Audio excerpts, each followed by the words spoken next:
আসসালামু আলাইকুম।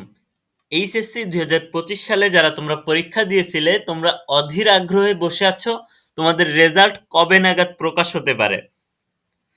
তো শিক্ষা বোর্ডের নীতি অনুযায়ী তাদের একটা সিস্টেম চালু আছে যে পাবলিক পরীক্ষার যে ফলাফল, এই রেজাল্টটা প্রকাশ করে তারা লাস্ট যে পরীক্ষার রুটিনটা, ওই পরীক্ষার রুটিনের লাস্টে যে পরীক্ষাটা থাকে ওই তারিখের সামনের ২ মাসের ভিতরে, মানে ৬০ কর্মদিবসের ভিতরে। তার মানে হচ্ছে তোমাদের যেদিন পরীক্ষা শেষ হইছে, ওই দিন থেকে সামনে ২ মাসের ভিতরে তোমাদের পরীক্ষার ফলাফলটা প্রকাশ করে দিবে, ৬০ কর্মদিবসের ভিতরে।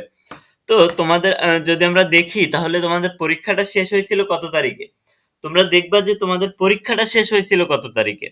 তোমাদের পরীক্ষাটা আমি যদি একটু রুটিন বের করি, যে এইচএসসি রুটিন, তাহলে আমরা এখান থেকে দেখতে পাবো।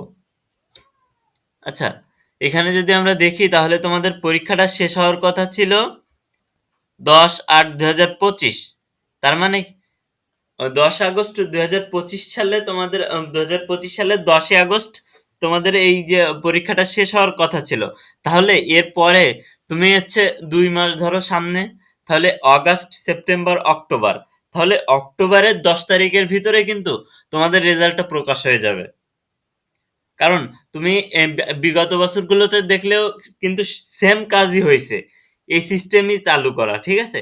তো ১০ অক্টোবরের ভিতরে তাহলে ৭, ৮, ৯, ১০ এই যে ৪ দিনের ভিতরে আশা করা যায় তোমাদের এইচএসসি ২০২৫-এর রেজাল্টটা প্রকাশ হয়ে যাবে। তোমরা অনেকে হচ্ছে বসে আছো যে আমাদের রেজাল্টটা প্রকাশ হইলে তারপরে আমরা ভার্সিটির অ্যাডমিশনের জন্য প্রিপারেশন নিব। তবে তোমাদেরও একটা বিষয় বলে নিচ্ছি, এখন থেকেই তোমরা ভার্সিটির জন্য অ্যাডমিশনের প্রস্তুতি নাও, খুব ভালোভাবেই প্রস্তুতি নাও।